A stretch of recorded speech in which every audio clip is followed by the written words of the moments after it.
అందరికీ నమస్కారం. మన చుట్టూ ఉన్న ప్రపంచం చూస్తే మొత్తం అద్భుతాలతో నిండి ఉంది కదా. ఈ అద్భుతాలని అర్థం చేసుకోవడానికి మనకు కావలసిందేంటి? అదేనండి, ఉత్సుకత. అసలు ఈ క్యూరియాసిటీకి సైన్స్కి ఉన్న లింక్ ఏంటి?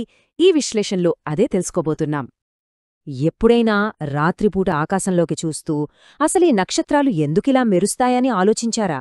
లేదా ఒక పువ్వుకి కరెక్ట్ టైంకి వికసించాలని ఎలా తెలుస్తుంది? ఇలాంటి ప్రశ్నలు, ఇవి కేవలం ఆలోచనలు కాదనమాట. మన జ్ఞానాన్ని పెంచుకునే ప్రయాణంలో మనం వేసే మొదటి అడుగులు ఇవే. నిజానికి మనమందరం పుట్టుకతోనే ఎక్స్ప్లోరర్స్. చిన్నప్పుడు చూడండి, ప్రత్తీదీ ఏంటి, ఎందుకు, ఎలా అని అడుగుతూనే ఉంటాం. ఆ తెలుసుకోవాలనే తపనే పెద్దయ్యాక మనలో ఉండే సైంటిస్ట్ని బయటికి తీసుకొస్తుంది. సరే, మనం మొదటి విభాగానికొచ్చేద్దాం. సైన్స్ ఒక గొప్ప సాహసయాత్ర.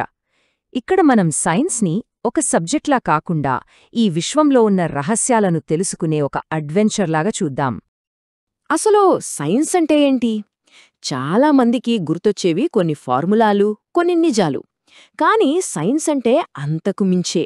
అది మన ప్రపంచాన్ని అర్థం చేసుకోవడానికి, ఈ యూనివర్స్లో దాగున్న సీక్రెట్స్ని ఛేదించడానికి మనం వాడే ఒక పద్ధతి.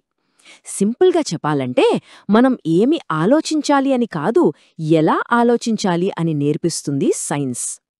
ఒక్కసారి సైన్స్ని ఒక పెద్ద, ఎప్పటికీ పూర్తి కాని జిగ్సా పజిల్లాగా ఊహించుకోండి.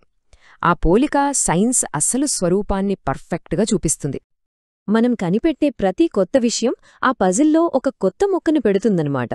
కొన్నిసార్లేమవుతుందంటే, ఒక కొత్త ఆధారం దొరికినప్పుడు మనం ఆల్రెడీ పెట్టిన కొన్ని ముక్కలు తప్పు అని అర్థమవుతుంది. అప్పుడు వాటిని తీసి సరిగ్గా పెట్టాలి. అందుకే సైన్స్ ఎప్పుడూ ఒకేలా ఉండదు. అది ఎప్పటికప్పుడు మారుతూ, అప్డేట్ అవుతూ ఉంటుంది. సైన్స్ అనగానే చాలామందికి ల్యాబ్లు, టెస్ట్ ట్యూబ్లు ఇవే గుర్తొస్తాయి. కానీ నిజం చెప్పాలంటే, సైన్స్ మన చుట్టూ ప్రతి చోటా ఉంది. మన వంటగదిలో ఉడుకుతున్న పప్పులో సైన్స్ ఉంది, ఆకాశంలో మెరిసే గ్రహాలలో సైన్స్ ఉంది, ఒక చిన్న ఇసుక రేణువు నుంచి ఒక పెద్ద పర్వతం వరకు అన్నిటిలోనూ సైన్స్ దాగి ఉంది. సరే, ఇక మన రెండవ విభాగానికి వెళ్దాం. రహస్యం వెనక ఉన్న పద్ధతి. ఇప్పటిదాకా సైన్స్ ఏంటి అనేది చూశాం కదా. మరి సైన్స్ ఈ రహస్యాలను ఎలా ఛేదిస్తుంది? దీని వెనకాల ఒక పవర్ఫుల్ మెథడ్ ఉందన్నమాట. మరి మనం సమాధానాలు ఎలా కనుక్కుంటాం? ఊరికే గెస్ చేస్తామా? లేదు, దీనికోసం ఒక సిస్టమాటిక్ పద్ధతి ఉంది. అది కేవలం సైంటిస్టులు మాత్రమే కాదు, మనమందరం రోజూ వాడేదే. ఈ ప్రాసెస్ని ఒక సింపుల్ ఎగ్జాంపుల్తో అర్థం చేసుకుందాం, సరేనా? మీరు రాస్తున్న పెన్ సడన్గా ఆగిపోయిందే అనుకోండి. వెంటనే మన మైండ్లో వచ్చే ఫస్ట్ క్వశ్చన్ ఏంటి? అరే, ఎందుకు ఆగిపోయింది అని. వెంటనే మనం కొన్ని గెస్లు వేస్తాం. ఫస్ట్ ఇంక్ అయిపోయిందేమో అనుకుంటాం. వెంటనే రీఫిల్ చెక్ చేస్తాం.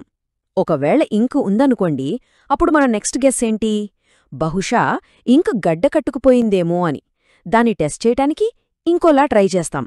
చూసారా, మనకు తెలియకుండానే మనం ఒక పద్ధతి ప్రకారం వెళ్తున్నాం. ఇందాక ఆ పెన్ విషయంలో మనం ఫాలో అయిన ఆ పద్ధతినే సైంటిఫిక్ మెథడ్ అని అంటారన్నమాట. ఇది ప్రాబ్లమ్ సాల్వ్ చేయడానికి ఒక 5 స్టెప్ ప్లాన్ లాంటిది. అవేంటంటే, ముందుగా పరిశీలించడం, తర్వాత ప్రశ్నించడం, ఒక అంచనాకి రావడం, దాన్ని పరీక్షించడం, ఆ తర్వాత ఫలితాన్ని విశ్లేషించడం. ఇక మన మూడవ విభాగం, మీరే ఒక శాస్త్రవేత్త. ఇప్పటిదాకా మనం నేర్చుకున్న సైన్స్ని మన డైలీ లైఫ్కి ఎలా అప్లై అవుతుందో చెప్పే చాలా ఇంపార్టెంట్ సెక్షన్ ఇది. సైంటిస్ట్ అనగానే మనకు వెంటనే వైట్ కోట్, ల్యాబ్ ఇవే కదా గుర్తొచ్చేది. కానీ అసలైన డెఫినేషన్ అది కాదు. ఎవరైతే సైంటిఫిక్ మెథడ్ని వాడి ప్రాబ్లం సాల్వ్ చేస్తారో వాళ్ళందరూ సైంటిస్ట్లే. ఒక్కసారి ఆలోచించండి. ఒక కుక్కర్లో పప్పు ఎందుకు పొంగిపోయిందా అని ఆలోచిస్తాడు. ఒక మెకానిక్ టైర్లో లీక్ ఎక్కడుందా అని వెతుకుతాడు. ఒక ఎలక్ట్రీషియన్ బల్బెందుకు వెలగట్లేదా అని చెక్ చేస్తాడు. వీళ్ళందరూ తమ పనిలో ఏదైనా ప్రాబ్లం వచ్చినప్పుడు తెలియకుండానే ఈ సైంటిఫిక్ మెథడ్నే ఫాలో అవుతారు. వాళ్ళు ప్రాబ్లంని చూస్తారు, కారణాన్ని గెస్ చేస్తారు, దాన్ని టెస్ట్ చేస్తారు. సో వాళ్ళందరూ కూడా వాళ్ళ ఫీల్డ్స్లో సైంటిస్ట్లే. సో ఇక్కడ మనం గుర్తుపెట్టుకోవాల్సిన మెయిన్ పాయింట్ ఏంటంటే, మనం క్యూరియాసిటీతో ప్రశ్నలడిగి వాటికి ఆన్సర్స్ వెతకడానికి ట్రై చేసిన ప్రతిసారీ మనమందరం సైంటిస్టులనే ఆలోచిస్తున్నామన్నమాట. ఫైనల్గా ఈ మొత్తం విశ్లేషణ సారాంశాన్ని ఒక్క మాటలో చెప్పాలంటే, జ్ఞాని కావాలంటే ఎందుకు అని అడిగే వ్యక్తిగా ఉండాలి. జ్ఞానానికి మూలం ప్రశ్నించడమే. ఆ ఒక్క ఎందుకు అనే క్వశ్చన్ ఉంది చూసారా, అదే సైన్స్కి, కొత్త కొత్త ఆవిష్కరణలకి, మన మానవజాతి అభివృద్ధికి పునాది. సో ప్రశ్నలు అడుగుతూనే ఉండండి, కొత్త విషయాలు తెలుసుకుంటూనే ఉండండి.